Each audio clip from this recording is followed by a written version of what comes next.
My name is Autumn Wagner, and I am the Youth Resource Coordinator at Mission, West Virginia. And so my role is I work with students in high schools and middle schools one-on-one that just need additional support, regardless of whatever they're going through, if it's mental health related, if there's a history of trauma, relationship problems, substance use problems, anything that's going on in their life that just makes it really hard to get through the day. That's where I come in. I come in and I just work with them, talk with them, provide them resources, teach them coping skills, all of that fun stuff. So we will go ahead and get started. Excuse me. Today's topic is a pretty big topic. I'm sure most of you that have joined this either have experienced or you know people who have experienced bullying. This is a huge problem, not just here in West Virginia, but all over our country. So we will be going into or looking into bullying and the suicidal risks that come along with that. So I will go ahead and share my screen.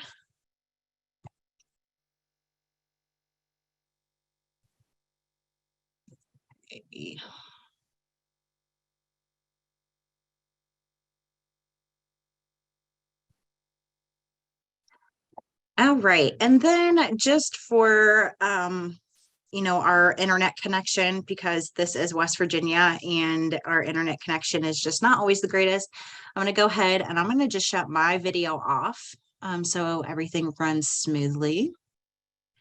All right, so we will go ahead and get started.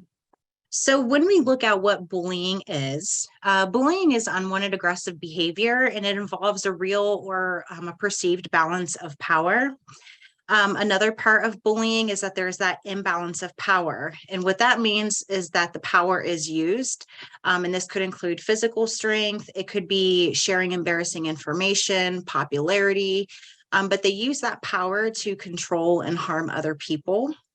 Imbalance of power can change over time and in different situations, even if it involves the same people. So, just because somebody may use that physical strength as the imbalance of power, they can also do it for popularity reasons as well. So there typically is not just one thing that they use when it comes to bullying other people. With bullying, behavior is repeated or has the potential to be repeated over time. So it's not necessarily just a one-time thing. It's usually repeated over and over. And those who are bullied and those who bully others can have serious, long-lasting problems. So we're also just going to take a look at, too, that we know that people who are being bullied obviously can have long-lasting issues. But there are also some issues that people who bully others can experience as well. So when we look at bullying, we have different types of bullying. Our first type is verbal. So this may be saying or writing mean things. So they may tease somebody, call them names, make inappropriate sexual comments. They could taunt others or threaten to cause harm. We also have social bullying. So this can also be called relational bullying, and this involves hurting someone's reputation or their relationships. So some examples of those could be leaving someone out on purpose to make them feel bad or to embarrass them, trying to convince other people not to be friends with someone, spreading rumors about somebody, or embarrassing them in public. We have physical bullying. So physical bullying involves hurting somebody, whether it's their body or their possessions. Some examples of physical bullying could be hitting, kicking, pinching, or any other type of physical harm against somebody else.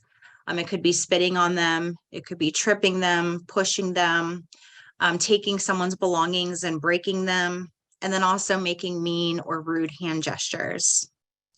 And then we also have cyberbullying. So cyberbullying has taken over, when we look at bullying. And when we look at cyberbullying, this takes place over digital devices.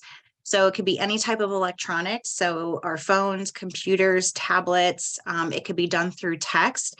It could be done on apps, social media. It could be done in forums or blogs, and also on gaming systems. So when somebody is cyberbullying, this could involve sending, posting, or sharing negative, harmful, false, or mean content about other people. It could also include sharing personal or private information about somebody else that makes that person feel embarrassed or it humiliates them. And some cyberbullying can cross the line into unlawful or criminal behavior. And so there are states, every state has their own law, but there are some laws that are against cyberbullying. And we see this a lot when it comes to, sending, anything sexual to somebody without someone's permission, whether that be messages, pictures, or videos. But also too, just harassing somebody online, even if it's not sexual, can cross into criminal behavior. So it's not always something that is sexual when it comes to cyberbullying that could get somebody in trouble. It could be other things that they do. So when we look at cyberbullying, so this information that I got, these are the social media platforms where cyberbullying is taking place. So you can see on Twitter about 9%, which I feel is appropriate because I feel like not a lot of our young people are on Twitter as much as older people. YouTube, about 10% of people experience cyberbullying. WhatsApp receives about 12%. So if you're not familiar with WhatsApp, it's a messaging app where people can send messages and photos. So it's almost like text messaging, but it's just through an app rather than through, the text application that's on the phone. 31% experience cyberbullying on Snapchat. 37% experience cyberbullying on Facebook, and Instagram topped all of them with 42% of people who experience cyberbullying. So we know that this has become a huge issue. I feel like with the cyberbullying, it's difficult for our young people because they are on their phones all the time. They were raised with all that technology and that social media, and it makes it really difficult for them to escape that. I can think back when I was in school, we didn't have cell phones when I was in high school, and I was well into college when Facebook first came out. So, if you were experiencing bullying, you got some type of break from that when you got to go home and you got away from those students and your peers that were bullying. But today, when we look at our internet and our social media, it makes it really difficult for people to get away from that. So these are the issues that kids feel as a result from being cyberbullied. So on the left-hand side at 9%, they began abusing alcohol and drugs. 14% developed an eating disorder. 20% of you started skipping class. 24% stopped using social media altogether. So, when we look at stopping the use of social media, that may not necessarily be a bad thing, especially if it gives them a break away from those that may be bullying them. But the other thing too is it could cause them to start isolating themselves, because a lot of our youth use social media as a way to interact with their friends and their peers. 25% of kids started engaging in self-harm. 26% deleted their social media profiles. 26% had suicidal thoughts. 37% developed depression, and 41% developed social anxiety. So we can see that when we look at the effects that our kids are experiencing from cyberbullying, we can clearly see that there's nothing good that's coming out of that. The things that they are experiencing are all very detrimental to their mental health. So when we look at who is at risk for bullying, bullying doesn't discriminate. So it can happen to anybody. It doesn't matter their age, their gender, their sexual orientation, their race, religion, any of that stuff. But these are the types of group that are at higher risk for bullying. So when I work with my students and we talk about bullying, I do let them know that just because somebody may be identify in one of these, it doesn't mean that they are going to get bullied. It just puts them at higher risk. So somebody that may be disabled, sometimes their gender, whether it's male or female, or if they identify, as someone else. If they're experiencing poverty or, that social status, so maybe they can't afford the things that other kids have. So they get made fun of for the clothes that they wear. They don't have the cool shoes that are, available. So they can be bullied for that. So people with ethnic, linguistic, or cultural differences can be bullied. And this also includes migrants or refugee statuses. Their physical appearance. So if somebody is underweight, or if they are overweight, or if they don't meet the, ideal standard of what beauty looks like, that puts somebody at risk for bullying. And then also somebody with sexual orientation, gender identity, and expression. So any person that identifies as part of the LGBTQ plus can put them at risk or higher risk for being bullied.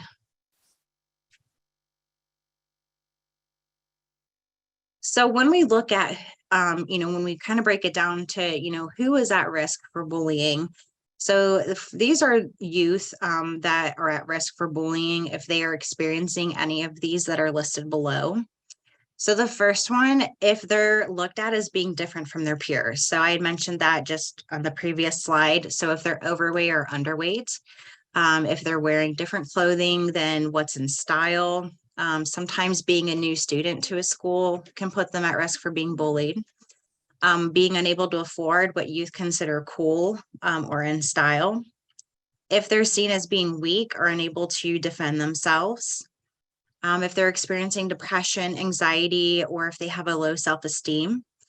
If they're less popular than others, or they have fewer friends. And also if they don't get along well with other people, or if their peers see them as being annoying, or they just bother people to get attention, then that can also put them at risk for being bullied as well.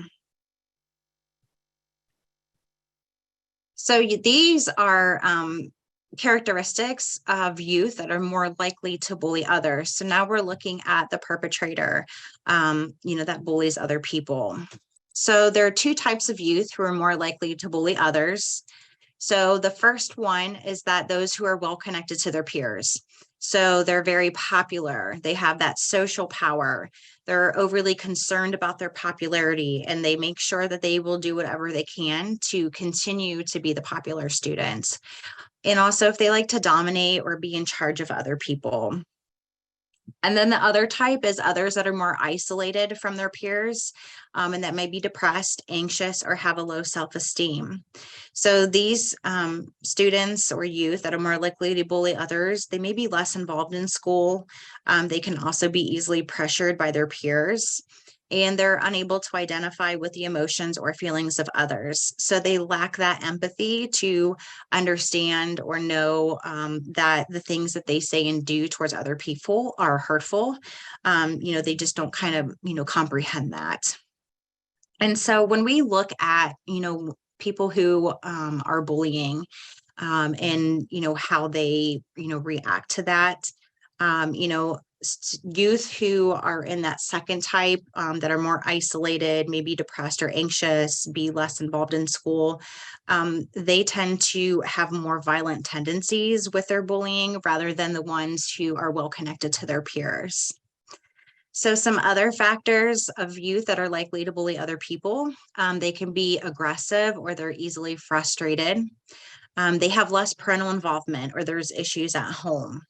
They may think badly of others. They have troubles following the rules. They may look at violence in a positive way. And, a reason that a youth may see violence in a positive way could also be in regards to how they were raised. So if they were raised in an environment where violence was, that's how you resolved, things and it made you the bigger person, then they're going to see using violence towards others as a positive thing. And then also if they have friends who bully others. So sometimes they may feel that pressure that, if they want to keep the friends that they have, then they have to go along and bully others because that's what their friends are doing. So these are potential signs that a youth is being bullied.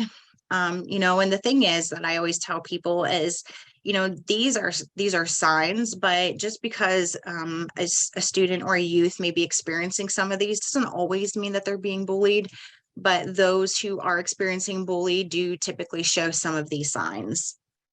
So they may have unexplained injuries.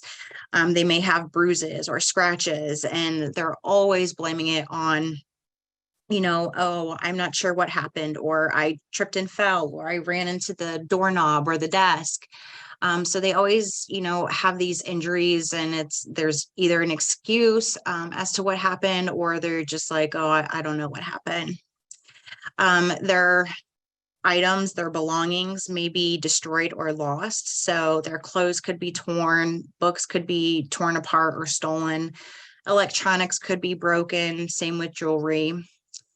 They may complain of psychosomatic symptoms. And so psychosomatic symptoms is when somebody is experiencing physical symptoms, but there really isn't a physical reason that they would be having those.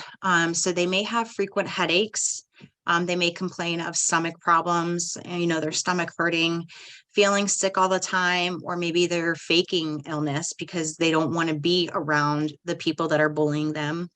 And so typically this is a student who is often in the nurse's office, always in the nurse's office with something going on, but there really isn't a cause for them to be having all of these, feeling sick or having stomach aches or headaches. They may start having changes in their eating habits. So they may start binge eating, or they may suddenly start skipping meals.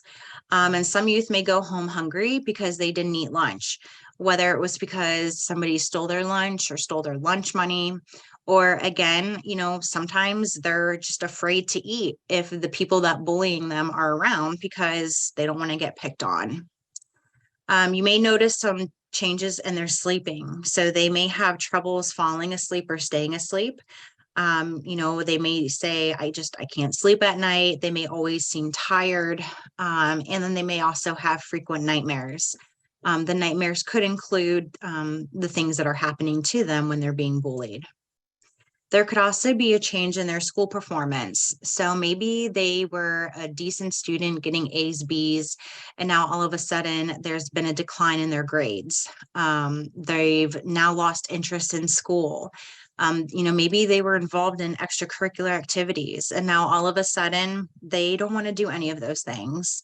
And then they also start complaining of not wanting to go to school. And so we may see this, where they may say to their caregiver, oh, I'm sick today, I don't think I can go to school. So they may typically make up these reasons as to why they can't go to school, or they just may blatantly say, I don't want to go to school. There can also be a change in their friends and their social situations. So there could be a sudden loss of their friends. And this can be common for somebody who is being bullied. Their friends may start to disassociate with them because they are concerned, well, if I'm friends with this person, then I may be the next person to get bullied. And then they may also start to avoid any type of social situation. And that could be because the bully could be around there, or because of their experience of being bullied, it can create a lot of social anxiety. So they just may avoid any type of social situation because they feel safe by not putting themselves in a situation that could result in them being bullied. They may have feelings of hopelessness or decreased self-esteem, or they may engage in self-destructive behaviors. So they may, run away from home. They may start engaging in self-harm. They may start engaging in drug and alcohol use. They may start in high-risk behaviors that could get them in trouble. So whether that's, skipping school, vandalizing, shoplifting, and then also talking about suicide. So these are signs that a youth is bullying other people. So they may get into physical or verbal fights, and this could be more times than not. They may also have friends who are known to bully other people. If they become increasingly aggressive. So there could be a change in their behaviors where maybe they were a laid back person and now all of a sudden they're very aggressive. Everything that they do is in an aggressive manner. They may get sent to the principal's office or to detention frequently. They may all of a sudden have unexplained extra money or new belongings, and that could be from them taking money or items from the person they're bullying.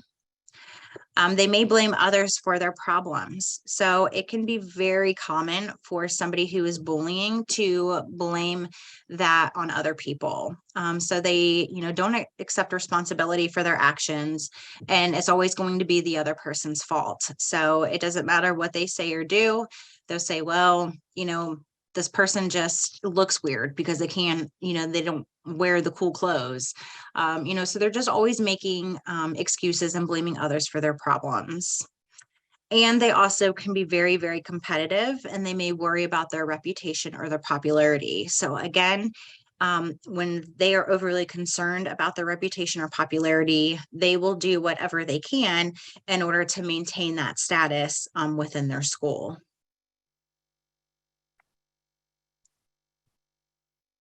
All right, so next we're going to look at some statistics with bullying.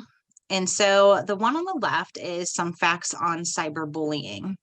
So 43% of kids have been bullied online, and 1 in 4 has had it happen more than once. 70% of students report seeing frequent bullying online. 80% of teens use a cell phone regularly. So this makes it the most common medium for cyberbullying. And I explained that earlier that, our kids and our teens, they are glued to their phones. And that's kind of how they were raised. So it's easier for them to experience or even witness cyberbullying. And 68% of teens agree that cyberbullying is a really serious problem. And I was really surprised by that because, I've talked with a lot of teens, and, a lot of them feel that it's not an issue. To see that almost 70% of teens agree that it is a problem was a little shocking to me. 90% of teens who have seen social media bullying typically ignore it.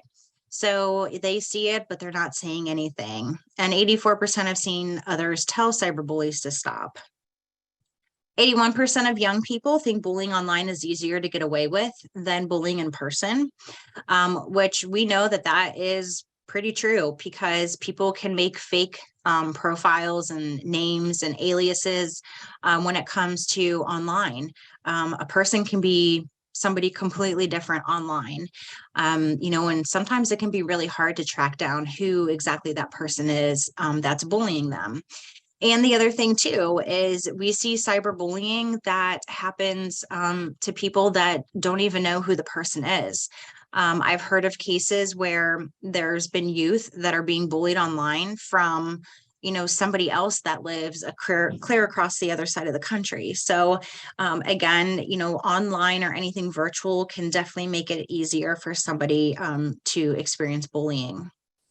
And about 58% of kids admit someone has said mean or hurtful things to them online, and more than 4 out of 10 say it has happened more than once. So obviously we can see that there is that pattern. It's not typically a one-time thing, that they more times than not are going to experience that more often. 75% have visited a website that was bashing another student. And only 1 in 10 victims will inform a parent or trusted adult of the cyberbullying that's taken place. Girls are about twice as likely as boys to be victims and perpetrators of cyberbullying. So we see this happening more with females than males. And bullying victims are 2 to 9 times more likely to consider completing suicide.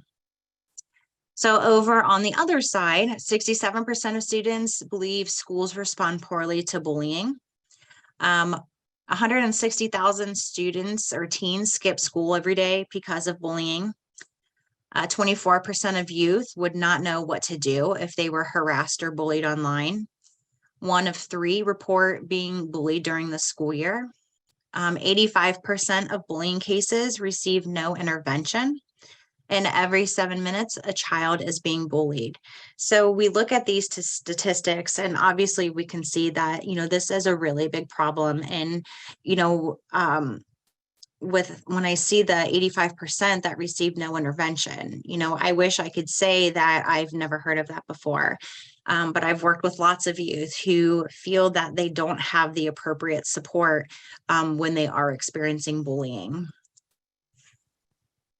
So next, we're going to take a look at the impact on youth. So those who are experiencing bullying obviously can have long-lasting effects on their life, in not just as a young person, but even as they grow into an adult. I have, worked with adults that experienced bullying as a child, and to that day, it still impacts them. So youth who are being bullied may experience depression, anxiety, increased feelings of sadness and loneliness. There can be changes in their sleep and eating patterns. So that can include having trouble sleeping, or the complete opposite. All they want to do is sleep. And then their eating patterns can change, where they're not eating enough or not eating at all, or the opposite, where they're overeating.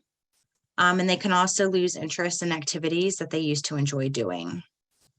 They can have health complaints. So again, those headaches, stomach aches, just that overall feeling of just not feeling good. Decreased academic achievement and school participation. And they're more likely to miss, skip, and even drop out of school. And a very small number of bullied children might retaliate through extremely violent measures. And in 12 of 15 school shooting cases in the 90s, shooters had a history of being bullied. So that has been, a huge topic on the school shootings that have taken place, over the last couple of decades. So when I say decades and it says like in the 90s, it makes me feel so old, because I feel like the 90s were like 10 years ago. So it kind of caught me off guard when I had to add an S to the word decade. But we know that, that is a problem, and, it can happen, but it's not typically something that happens as often. So the impact on youth that bully other people. So the impact that they may experience is they may engage in violent and other risky behaviors into adulthood. So they may start having relationships as an adult that turn into domestic violence. And then they could also engage in risky behaviors that could lead them to getting into legal trouble. They can start abusing alcohol and other drugs as a teen and adults. They can get into fights, vandalize property, or maybe drop out of school. They may start engaging in early sexual activity, which can put them at a risk for an unplanned pregnancy or even an STI. They may have criminal convictions, as an adult, and they may be abusive towards their romantic partners, spouses, or children as adults. So when we look at what a bully looks like, when I can remember watching TV shows where there was the kid that was the bully. The kid that was the bully was always that, the really big person, like they were just really built big, or the popular person. But when we look at what a bully looks like, there isn't a certain way that a bully looks like. It can be anybody. They could be short, tall. They could be a really good student and get good grades. They could be funny. They could be really nice and charming. They could be popular. So it can, be anyone. And that's important to know that, because I feel like a lot of times our media, when we talk about what a bully is, they always talk about it's always, the popular student or the athletic student. But really, a bully can look like anyone. So the one thing too that we, forget is that bystanders, youth who experience or who witness bullying, are also at risk to have an impact on them as well. So when they witness bullying, they're at risk for an increased use of tobacco, alcohol, and other drugs. They're also at an increased risk for mental health problems, including depression, anxiety, and they may also miss or skip school. And so that could be for a lot of reasons. I know youth that I have worked with that were bystanders, they experienced some of those mental health problems, and a lot of that was related more towards guilt. They had that guilt complex because they didn't stick up for that person that was experiencing the bullying. And they didn't for so many reasons, because they were afraid that the person would retaliate and start bullying them. And also too, they didn't know how to intervene. So we have to also remember that it's not just those experiencing bullying, those who are bullying, but the people and the bystanders that are witnessing it can also have an impact on them as well. So when we look at the relationship between bullying and suicide, so youth who are bullied, they're at a higher risk of suicide, but it's so important to know that bullying alone is not the cause. When we look at those who attempt or complete suicide that were experiencing bullying, typically that person or that youth had other things under going on in their lives. And so the bullying was kind of that, icing on the cake that just, was the last straw for them. But 1 in 6 victims of any type of bullying will attempt suicide. And youth who bully other people are also at risk of suicide as well. So it's not just something that can happen to those experiencing the bullying, but it could also be the one bullying others. But other issues that can contribute to that risk for suicide, depression and other mental health problems, problems at home, a history of trauma, alcohol and substance use, a recent or serious loss, whether that was the death of a loved one, someone close to them, a friend, a pet, divorce of parents, or the end of a romantic relationship. And I also, tell my students too, it doesn't necessarily have to be a romantic relationship. If you and your best friend, say for 5 years, all of a sudden got into a huge argument and you're no longer friends, you can grieve the loss of a friendship. Just overall having that lack of social support, and then also that stigma associated with asking for help. So any of you that have listened to my other webinars or know me or have met me should know that mental health is something that I am super passionate about. And so one thing that I'm always educating the youth is, that it is okay to not be okay. We are going to go through rough times in life, and there is no shame in reaching out and asking for help. It's unfortunate that it's 2023 and we still have that stigma associated with asking for help in terms of our mental health. So that just is something that I always try to teach the kids, is letting them know that, there is no shame in experiencing depression or any other mental health problems, and that it is okay to ask for help. So this slide, I'm not gonna lie, when I created this slide, I ended up in tears. But all of these sweet and beautiful faces, these are all kids that had personally experienced bullying, and they had all completed suicide. And unfortunately, this is just a small fraction of the stories that I found online of very young people that ultimately, went to suicide as a way to end their life. And again, all of these sweet babies experienced bullying. So, again, bullying is not the sole cause of suicide in young people, but there's, other factors, but it definitely can take a toll on their mental health and kind of push them into thinking that suicide is the only answer to end that problem. So, again, it's just, it's heartbreaking. And I, looking at some of these pictures and reading their stories, we're talking babies, some of them were, 7, 8 years old. And again, it doesn't matter how young or how old they were. It's still heartbreaking, but, it's really, really impacting our youth.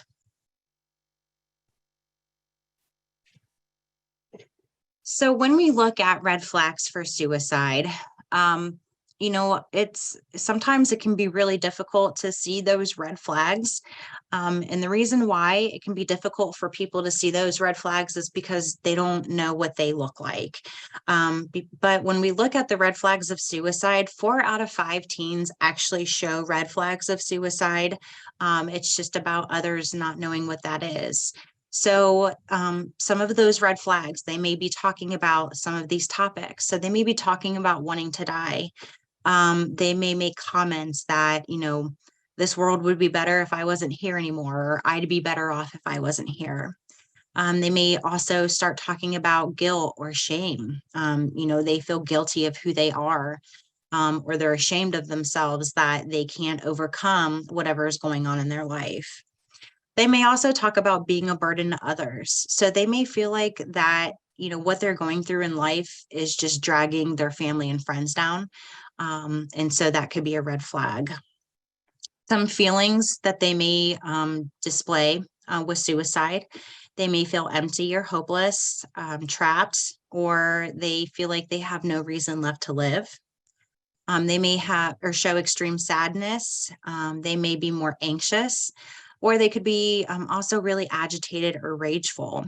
So, when we look at young people that are experiencing those like really heavy shifts in their moods, where 1 minute they're one way and like they're really aggravated and annoyed and irritated. Sometimes we like to say, oh, that's just, the hormones in a teenager. And while that can be very true, we also have to be cautious that it could also mean that there's other things that are going on. They may also feel unbearable emotional and physical pain. So again, sometimes when youth or anyone looks at suicide, it's because that emotional pain is so much that they feel that ending their life is the only way to get rid of that pain. And then we also want to look at changes in their behaviors. So a youth may start making a plan, or they may start researching online on ways to die or attempt suicide. They may start withdrawing from their friends, and family, but more importantly, their friends. When we look at especially teenagers, and they may withdraw from, their family members, depending on how it was before. I can remember being a teenager, and when I was a teen, it just wasn't cool to hang out with your parents all the time. So yes, I would withdraw from them, but because it's just not what you did as a teen. You hung out with your friends. But when we look at them, withdrawing from their friends, no longer wanting to do things with them, we have to be careful and take a look at that.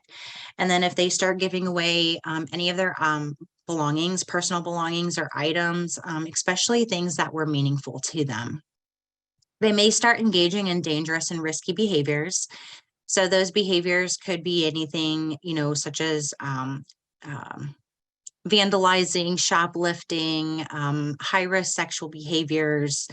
And that can be a red flag with suicide because, when they're engaging in those risky and dangerous behaviors, a lot of times they feel, well, I don't want to live anymore. So what's the point? So, they feel that they just don't care as much when they're starting to do some of those behaviors. There could be extreme shifts in their moods, changes in sleep and appetite, and then using drugs and alcohol more often.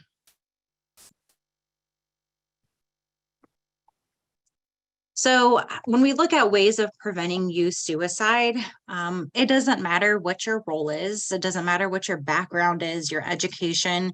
We can all play a role in preventing suicide. So, we want to address depression, anxiety, or other mental health concerns. And especially this goes along with bullying, because if somebody is being bullied, they may develop some of that mental health problems, more so depression and anxiety. But if you see that a youth seems sad and anxious all the time, and it's just getting worse, or they just seem to be really struggling, please, please, please ask them what's wrong and offer your help. A lot of times, we may see youth that, we notice that something's changed with them, but we may not necessarily want to address it because we're like, well, maybe somebody else is already addressing it, or we just tell ourselves, oh, they're just having a bad day. Or we're like, we may think that, well, I don't want to bring it up. I'm just going to wait for them to come and talk to me first. But that's the last thing we want to do. We can't wait around for them to come talk to us, because chances are they're not going to talk about it. And the only way that they may talk about it is if we address it with them. We also want to pay attention. So, if a youth is thinking about suicide, they are most likely displaying those warning signs. And again, 4 out of 5 youth may show some of those red flags. Another thing is, we want to listen to what they're saying and watch how they're acting. Because again, if we notice there's really big changes in them, then we want to, take a mental note of that and also maybe address it. And we never want to shrug off threats of suicide as somebody being dramatic or teen angst. If I could get $1 every time I have heard an adult saying, oh, they're just being so dramatic, or, oh, they've said this all the time, they want attention. I wouldn't be able to retire, which is a good thing. But I would have quite a bit of dollar bills.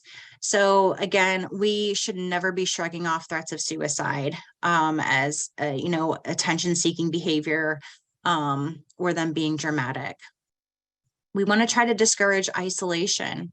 So we need to encourage them to spend time with those people that are supportive in their lives, whether it's friends, family, anybody in the school. If they have a safe adult in the school that they really look up to, we don't want them to isolate themselves, because when we isolate, we start thinking more and more, and it can make those things a lot worse. We want to support that treatment plan. So if a youth is undergoing treatment for suicidal behavior, it's always important to remind them, or if they even say like, hey, I'm really struggling mentally, I'm experiencing this depression, anxiety, it's important to remind them that it's going to take time for them to feel better. When we are feeling mentally and emotionally, mental and emotional pain, we typically need to feel better now. I can't wait for another day or another week or a month or a couple of months to feel better. I need to feel better now. But, one thing that I always talk to with my youth is, we talk about how they're feeling at that point. It's typically not something that happened overnight. Typically, the way that they are feeling has taken time and a number of experiences. So I have to gently remind them that, where they want to be mentally and emotionally in a healthy place, it's going to take time. But I also tell them that, it's something that people can work through and is treatable. It's just going to take time. If they are seeing a therapist or a psychiatrist, or, have them make sure that they're following those recommendations, and also encourage them to participate in activities that will make them feel better, maybe rebuild their confidence. And then also, we need to make sure that we're safely storing firearms, alcohol, and medications. So when a youth has access to means, that can really play a role with them completing suicide, especially if they are already suicidal. So when we are able to remove those means for them to attempt, that can play a huge role in preventing that suicide.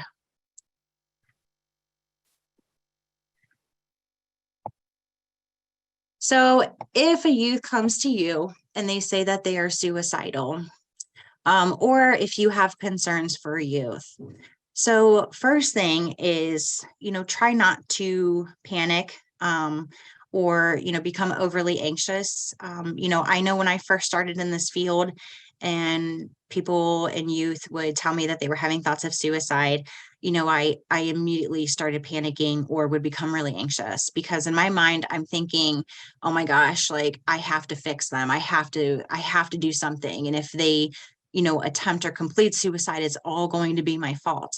But that's the thing too, is, it's not your fault. And it's okay to ask them if they have in the past, recently or currently, thought of or had a plan or an intent to complete suicide. A lot of people are afraid to say the word suicide with youth. A lot of people believe that if we say the word or ask them, that it's going to put that thought in their head. But I promise you that it is not. Almost guarantee that if you ask them and they say that they are having those thoughts, they have been having those thoughts for quite a long time. So asking them or saying the word suicide is not going to put that idea or thought in their head, and it's not going to make them more suicidal. The next thing is to ask them if they have anything in their life that they feel that's worth living for. So I always talk to my youth about protective factors. This is a huge, important part when we are talking to somebody who may be suicidal. When we look at protective factors, this could be anything, whether it's family, friends, pets, if it's a romantic partner, a job, values and morals. If they have something, even if it's the smallest thing that they feel they have that worth to live for, then that can make a huge difference. It's when they say, I have nothing left to live for. Nobody's going to miss me. I don't care about my values and morals. Like it doesn't matter.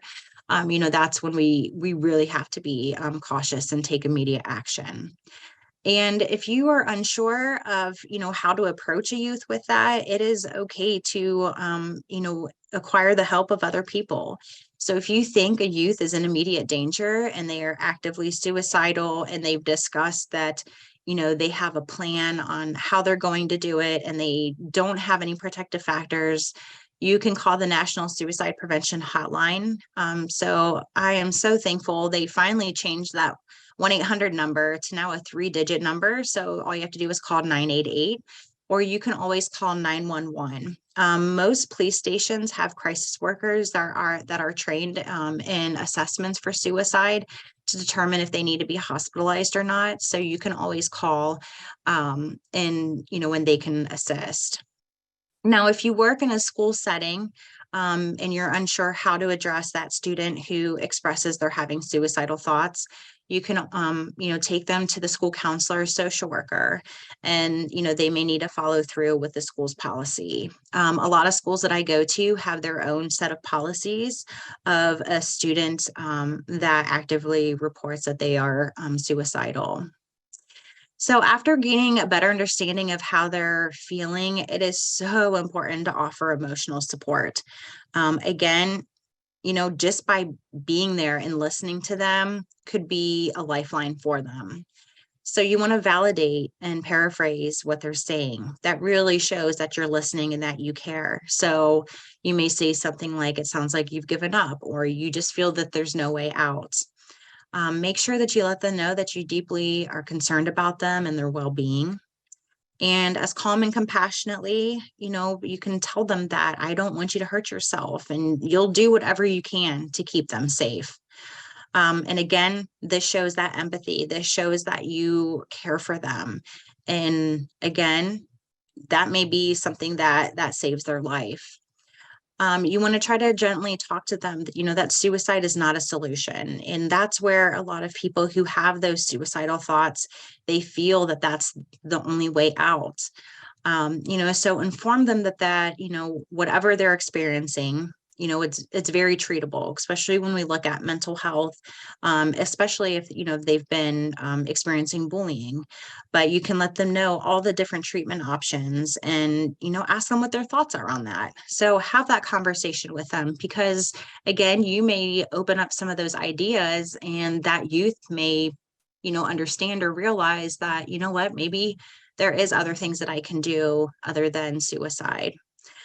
We also want to provide reassurance to the youth and let them know that you will do whatever it takes to help them get through this.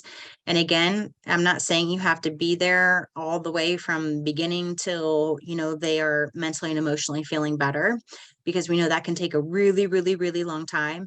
But even if it's just in that moment and getting them to a place of safety where they can talk to a mental health professional or whoever to get them referred to further help, you basically have done everything you can. And again, it just by doing something as quickly as that can make a world of a difference for that student. So ways to address bullying. So youth who know what bullying it is or what bullying is can better identify it. So we want to encourage you to speak to a safe adult if they're being bullied or if they see others being bullied.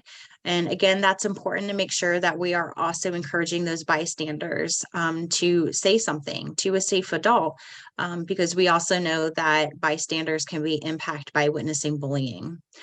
We want to encourage them to help others who are being bullied by showing kindness or maybe getting help for them.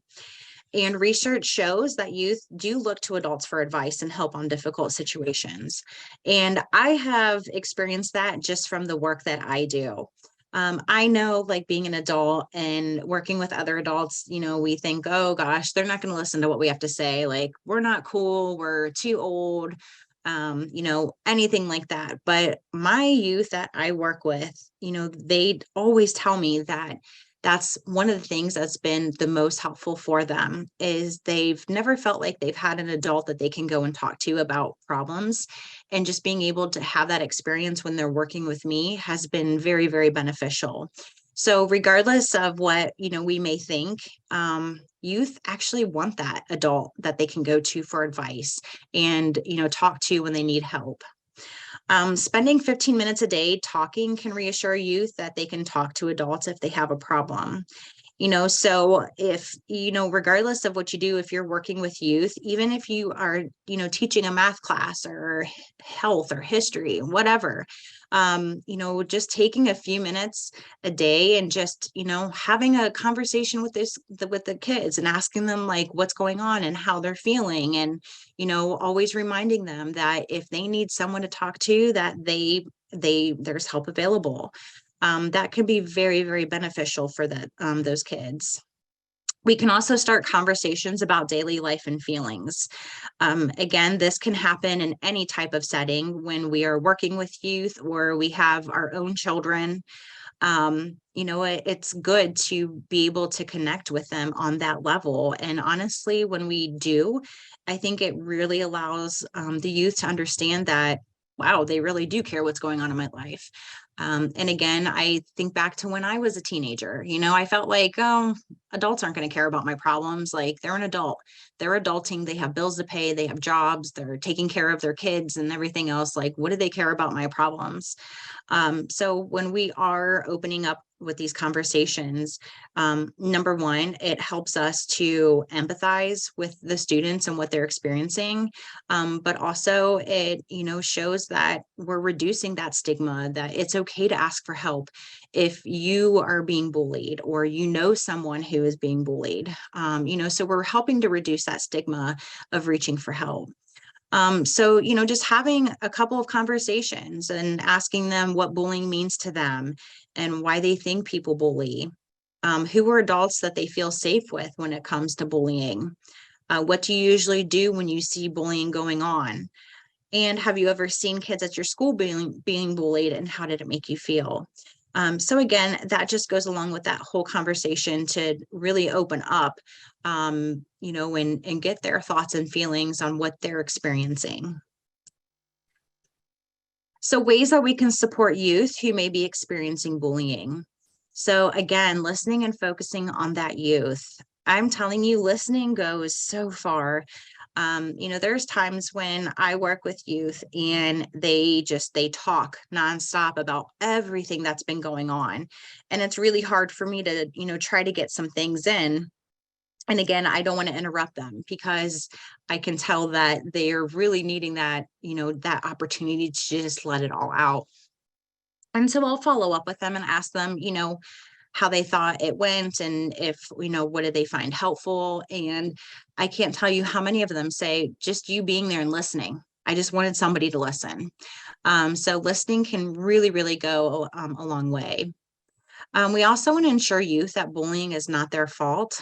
It can be very common for youth who are being bullied to blame themselves.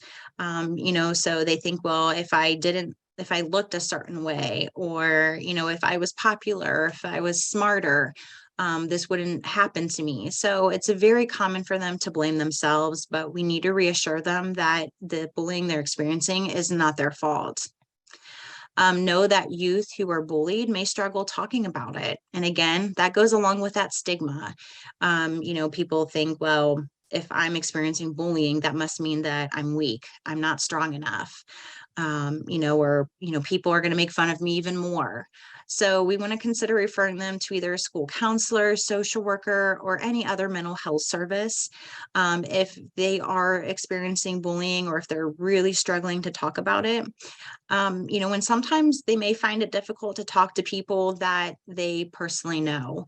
So especially somebody they may see every day. If it's in a school setting, they may feel embarrassed or ashamed. So, trying to get them to talk to somebody that doesn't know who they are, who isn't going to see them every day, it may help them to open up more about what they're experiencing.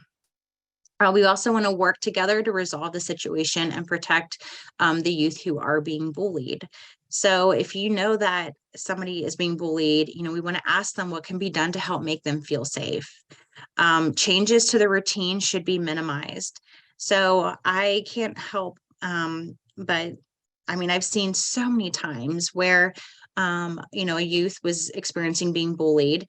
And so the way that they addressed it was they completely rearranged the person being bullied, completely rearranged their schedule. So they didn't have to necessarily, face the person bullying them.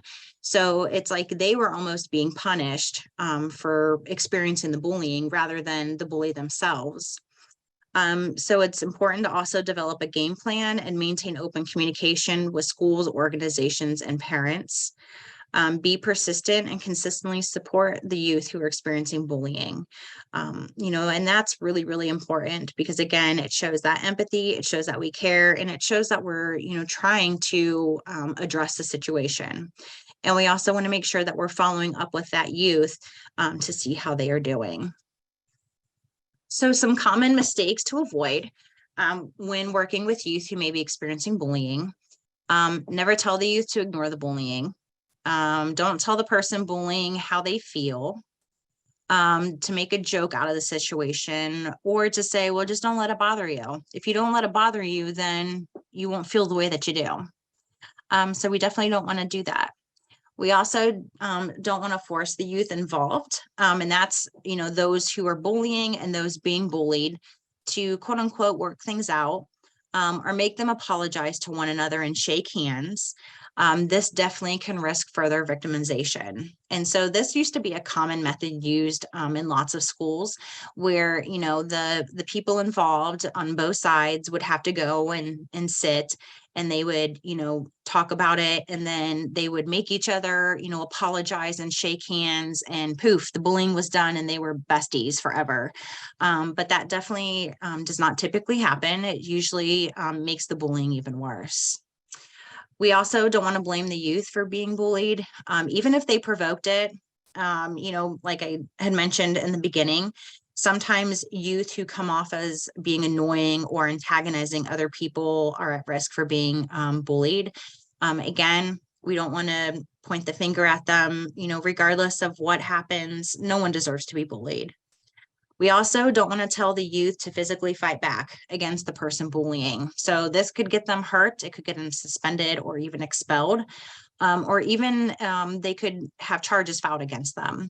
So, this can be really, really difficult because I've worked with lots of youth that, they were raised in a household, you don't let anybody bully you or disrespect you. And the expectation is if somebody's picking on you or bullying you, then you punch them or you fight them, and I, it's just not a good way to resolve the situation. It's just going to escalate and make things worse.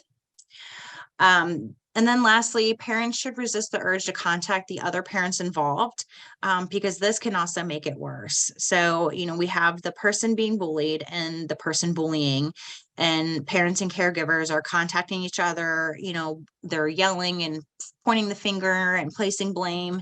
And then they're going to go to their kids and say, well, I talked to so-and-so's parent or caregiver, and this is what they said. And it's just going to make that situation worse. So school and other officials should act as the mediators between the parents. So addressing bullying behavior.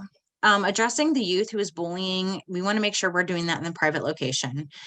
We definitely don't want to, do it in the hallway when, classes are changing or, whatever the setting is.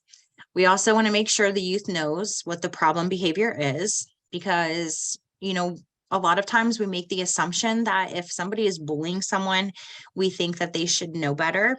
But we can't always assume that, because again, it could be based on the environment that they grew up in, and they may really believe that, what they're doing is okay. We also need to show youth that bullying is taken very seriously. So we need to model respectful behavior when we're addressing the problem. So if we know a youth is being a bully and we address it in a confrontational manner, then we're just showing them that it's okay to do that. So again, we have to make sure we're watching how we are approaching the situation and how we're talking to that youth who is bullying other people. We need to work with youth to understand some of the reasons that they bully others, because again, they may not know, and they may be experiencing their own issues.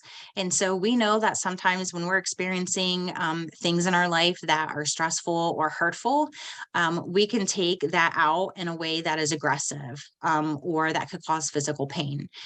So again, sometimes youth may bully because they want to fit in. There could be issues at home. They could be experiencing abuse. They may have a lot of stress, or they may be being bullied themselves. We also need to involve youth who are bullying and making amends or repairing the situation. So maybe having them write a letter apologizing to the other student may be acceptable, or possibly doing a good deed for the person who was bullied, or doing a good deed for other people. And again, that's going to be a case by case situation depending on, that situation. And, you should be able to make that judgment call based on, who the people are involved and what situation were taking place. We want to avoid the strategies that don't work, or that may have a negative consequences. So we've seen this a lot in schools, the zero tolerance policy, or that the 3 strikes you're out. Research has shown that the zero tolerance policy does not work. So suspending or expelling youth who bully, it's not going to reduce the behavior. Again, because we're not addressing the actual behavior itself. We're just kind of like, oh, well, you're just not coming to school for 10 days. But when they come back, they're going to go right back into those behaviors. Students and school faculty may be less likely to report and address bullying if suspension and expulsion is the consequence. Because again, we want students to get that education. And so we feel, well, if we report this and they get expelled or suspended, like, is it going to make things worse? So they're just less likely to report and address it if suspension or expulsion is a consequence. Also, conflict resolution and peer mediation. Bullying is not a conflict between people. There is a huge difference between conflict and having that imbalance of power.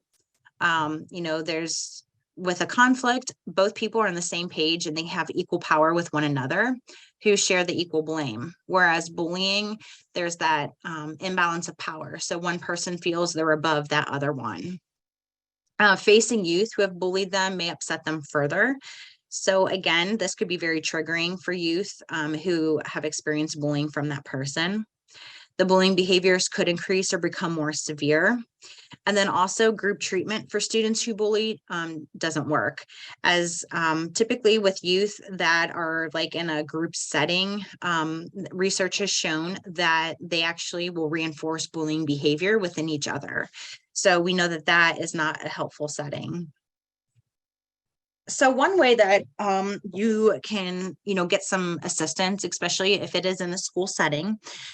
So there's the Ulvaeus Bullying Prevention Program. And so I recently, it was a couple months ago, but I attended a 2-day training, and I became it was a training of the trainers for the Ulvaeus Bullying Prevention Program. And so there is a grant that Marshall University received to provide this bullying prevention program to schools. But this program is a comprehensive approach, and it includes school-wide, classroom, individual, and community components. So this is not a curriculum that teaches kids about bullying, but really it's about creating that environment within the whole school about ways to, prevent bullying and also to help those who may be experiencing it. But it focuses on long-term change and it creates a safe and positive school climate. And this is designed and evaluated for use in all levels of education. So that's elementary, middle school, and high school. And their goals, it reduces and prevents bullying problems among school children, and it helps to improve the relationships between the peers within the school. This is an evidence-based program, and it's reduced bullying among youth, and it's improved the social climate in the classrooms, and it's also reduced related antisocial behaviors such as vandalism and truancy. The Ulvaeus Bullying Prevention Program is implemented in more than a dozen countries around the world and in thousands of schools within our country. So why the Ulvaeus Bullying Prevention Program works? Again, this is focusing on the whole school environment. So it's allowing them to build that environment about addressing bullying within that school. They also do assessments for bullying at the school. So these assessments are given to students to help identify what types of issues that school is experiencing. And then they form a group to support bullying prevention activities. And so one of my roles is that I would train a group of people within that school setting, and they would be the ones that would, implement the prevention activities to build that, that environment within the school. All staff are trained in bullying prevention. So what's really nice about this is that everybody is on the same page when it comes to bullying prevention. It's not, well, I, went to this webinar or I did this training and everybody's getting different things. So everybody is trained in the bullying prevention, and it helps to establish and enforce those school rules and policies related to bullying. So again, everybody's on the same page. If this happens, then this is, what we're going to do about it.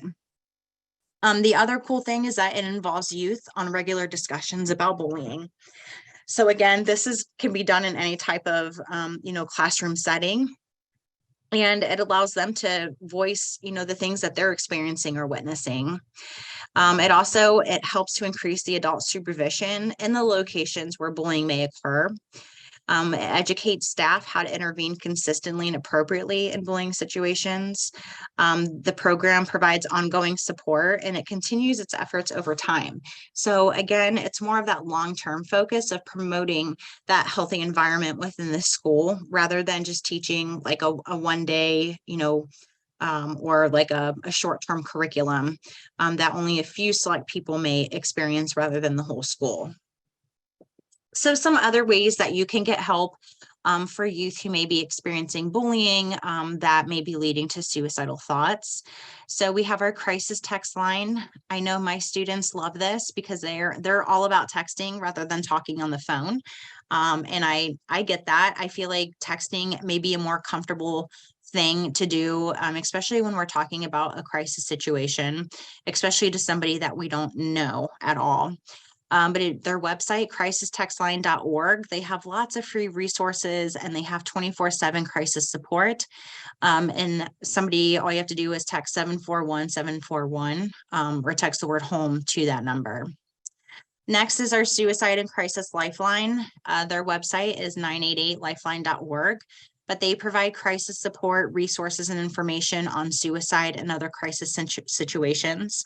And so their phone number, again, all you have to dial is 988. And they also do address situations if somebody is being bullied. Stopbullying.gov, that is the website, but they have lots of resources, materials, as well as support on bullying. It provides tips on ways to address bullying with youth and, how you can support that and how you can address it in a certain environment. And then here locally, we have our Help for WV. This is our West Virginia Crisis Support Services. So they offer state resources and referrals on a database to help refer people to counseling or psychiatry, whether it's for mental health or substance use concerns. They also have an online chat support and they have assistance available 24 days or 24 hours a day, 7 days a week. They have the text support, so you can either call or you can text that number and get a hold of someone. So these are some really great resources that provide information on bullying and suicide. So the APA.org, that's the American Psychiatric Association. We have our CDC, kidshealth.org, NAMI.org, which is the National Alliance on Mental Illness. We have our nim.nih.gov. So that's the National Institute on Mental Health, and that is through the National Institute of Health. The ulvaeus.sites.clemson.edu. So if anybody is wanting more information about the Ulvaeus Bullying Prevention Program, you can go to their website. It's through Clemson University, and you'll be able to find more information about that. Stopbullying.gov, teenmentalhealth.org. That's a really great website for youth. It goes, over bullying, crisis situations, suicide, mental health disorders, all sorts of different situations that our youth may be experiencing. And then the trevorproject.org is a suicide and crisis website that is for anybody that identifies as part of the LGBTQ. So this can be a really great resource for those who are worried about, well, what's a person going to say or think if, I tell them how I identify. So this could be a very safe space for them to talk to someone to get that support when they're experiencing a crisis situation. So if anybody has any questions, please, you are always more than welcome to email me. My email is at the bottom. It's awagner@missionwv.org. If you have any questions, if you need me to come see a student, if you need me to, present, whatever the case is, I am more than happy to, do anything. And it can be about bullying. It could be about any mental health topic. When it comes to like mental health and youth, I mean, that is definitely my passion. So again, please do not hesitate to reach out to me if you need anything. So I appreciate everybody, being here today. It means so much to me. And thank you. And I hope you guys have a good rest of your day.